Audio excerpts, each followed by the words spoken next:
What's going on, guys? It's Patrick and welcome back to the channel Double Double Games. If you read the title of today's video, that's right, the console wars are now over. I'm stating that right now and you'll find out at the end of this video. Starting off with the new Halo game that was announced this past Friday on October 24th. The new not new game is called Halo Campaign Evolved, and it is a from the ground remake of the original Halo Combat Evolved. To differentiate the Anniversary Edition, back when it was released on the Xbox 360 in November of 2011, it was the exact same game except with a layer of paint on top. Halo Campaign Evolved, as I mentioned already, is a from-the-ground remake utilizing Unreal Engine 5 with slightly reworked level designs, somewhat updated controls, updated game physics, and for the first time in franchise history, is coming to PlayStation. Let's talk about the game itself. Visually, the game looks phenomenal. Most of us know what the Unreal Engine is capable of, and this does look beautiful. The skybox with the Halo ring in the background, the hyper-realistic water, the texture of the Covenant structures and vehicles are all just aspects to make this game feel like a real world. I played Halo Infinite once through a few years ago when it originally came out, and I don't remember it looking this pretty. The bright colors of blue blood shooting out from a grunt, or what about the lighting when you come out from a darker environment? What about the needles from the needler lighting up the dark corridor after they explode? Visually, I'm impressed, and I can definitely see myself becoming sidetracked admiring the scenery. From a control standpoint, it looks as if it does control similar to what it used to back in the day. The controls look a little bit janky and a little bit floaty, if that makes sense. Like how the Warthog kind of slides when turning and is airborne for what is seemingly way too long. But there is one big thing to be made aware of, which the original game didn't have, that Campaign Evolved is bringing in. Sprint. Yes, Master Chief has finally learned how to run on Halo CE, and this is extremely divided amongst the Halo community. On one hand, it'll be great to get from place to place sooner than before, but on the other hand, it's not necessarily staying true to the original game itself. But hey,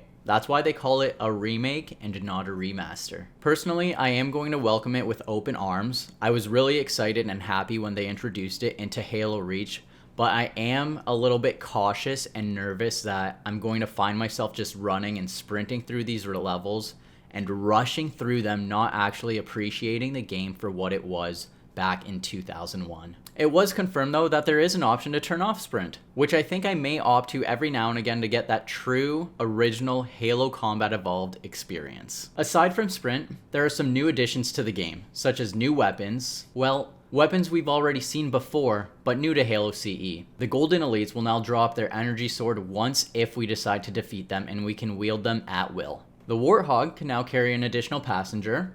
Vehicles are now all destructible, which is a great addition just to keep up with that modernization. And there are also going to be a few new missions that will act as a bit of a prequel to Campaign Evolved with Master Chief and Sergeant Johnson. On the opposite end of the spectrum though, Halo Studios did allude to the fact that Halo Campaign Evolved will unfortunately be omitting the online portion of it, and that Halo Infinite and Master Chief Collection provide really great experiences for multiplayer. This is disappointing for sure. Half of what made Halo so memorable was its online multiplayer and local multiplayer.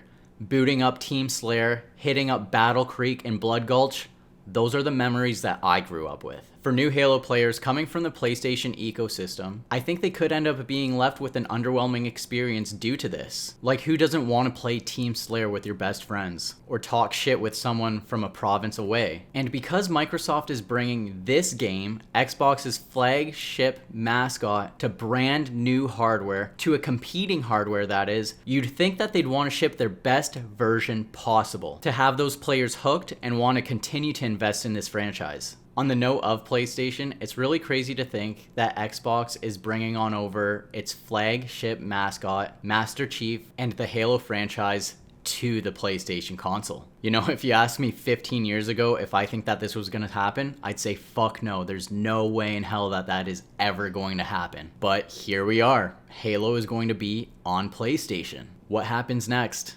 What's Microsoft's next play? I am curious though, if Halo Campaign Evolved does well on the PlayStation, does that mean they're going to port the entire Master Chief Collection to the PlayStation as well? Are they going to port Halo Infinite to the PlayStation? Or maybe they decide to remake or remaster these games and bring those versions on over to the PlayStation. It is pretty weird to think that the console war is now over. Although, was there really even still a console war? Gamers are really just playing where they want to play.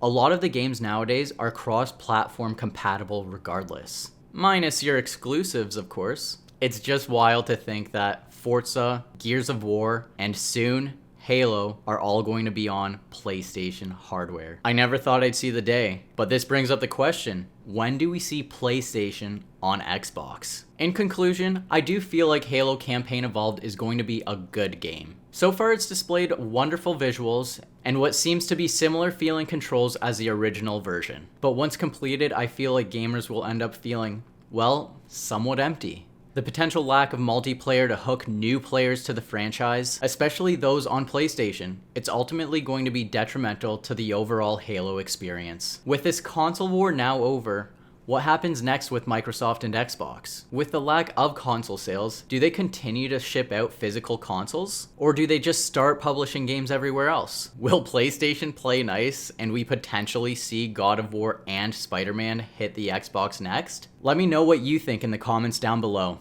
Let's start a conversation. If you like what you heard and seen today, be sure to drop a like and subscribe and all that jazz. And hit that bell notification to be informed of the next video. Once again, I'm Patrick, and thank you so much for choosing Double Double Games for your video game news. Thanks, and peace out.